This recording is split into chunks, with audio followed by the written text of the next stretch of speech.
Hello दोस्तों, आज हम आप लोगों को एक कहानी सुनाने वाले हैं जो कि एक सच्ची घटना पर आधारित है और वह कहानी है कब्रिस्तान की। तो चलिए वीडियो स्टार्ट करते हैं। देहरा कब्रिस्तान हिंदुस्तान के सबसे हॉन्टेड जगह में से एक है। कहते हैं कोई भी रात के 11 बजे के बाद उस कब्रिस्तान के आगे से नहीं जा सकता। उसके अंदर से जाना तो दूर की बात है, कोई उस कब्रिस्तान के आगे से भी नहीं जा सकता। इस कब्रिस्तान की दीवारें लगभग 1 किलोमीटर तक फैली हुई हैं और कोई भी रात के 11 बजे के बाद वहां से जाता है तो वो जिंदा नहीं बचता। कहते हैं वहां जितनी भी बुरी शक्तियां हैं उनकी वो दीवारें एक सीमा है। मतलब कोई भी बुरी शक्ति उस कब्रिस्तान की दीवारों से आगे नहीं जा सकती। अगर कोई भी रात के 11 बजे के बाद वहां से जाता है तो उस बुरी शक्ति उसे बस उस कब्रिस्तान की सीमा तक ही मर सकती है, ना तो उसे पहले ना तो उसके बाद। आज की जो यह कहानी है वो देहरा कब्रिस्तान के पास के ही गांव में रहने वाले मुकेश जी के साथ घटित घटना है। अब यह कहानी में उन्हीं के शब्दों में जारी रखूंगा। मेरा नाम मुकेश है, मैं टांगा चलाने वाला हूँ। टांगा एक प्रकार की गाड़ी जिसमें एक घोड़ा जोड़ा जाता है। वो रविवार का दिन था, शाम के 7 बजे थे और मैं अपने घर पर था। तभी वहाँ राजू आया। राजू हमारे गांव का तो नहीं था, पर उसे कुछ खेत हमारे ही गांव में थे जिसके कारण वो यहाँ आते रहता था। राजू ने मेरे पास आकर कह कि उसकी घास उसके खेत में कटी रखी है और उसकी घास को उसके घर तक छोड़ना था। उसका गांव हमारे गांव से लगभग 5 या 6 किलोमीटर की दूरी पर ही होगा। मैंने भी हाँ बोल दिया और यह सोचा कि रात के 11 बजे से तो पहले ही आ जाऊंगा। मैं आ भी जाता, पर घास लोड करने में काफी समय लग गया था। इसलिए मुझे राजू के गांव पहुंचने में ही 10 बज गए थे और घास टांगे से नीचे रखने में भी काफी समय लग गया था।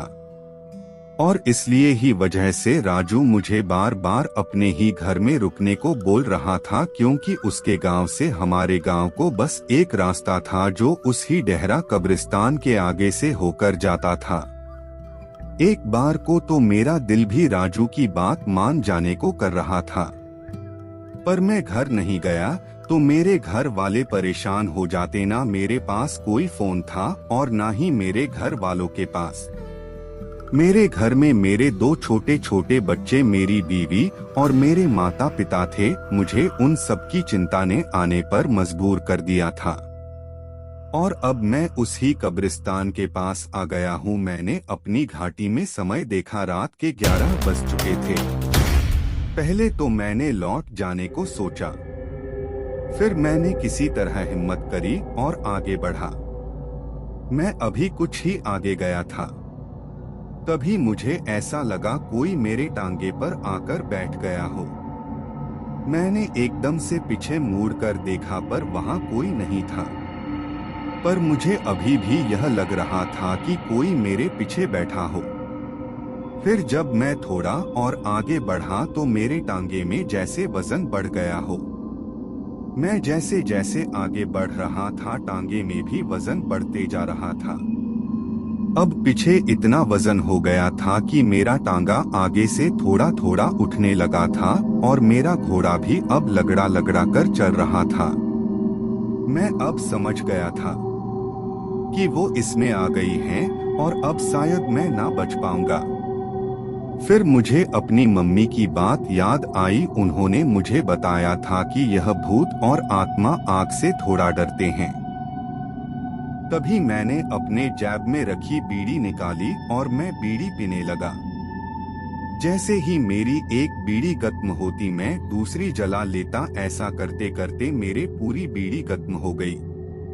टांगे में इतना वजन हो गया था कि टांगा बहुत धीरे धीरे चल रहा था।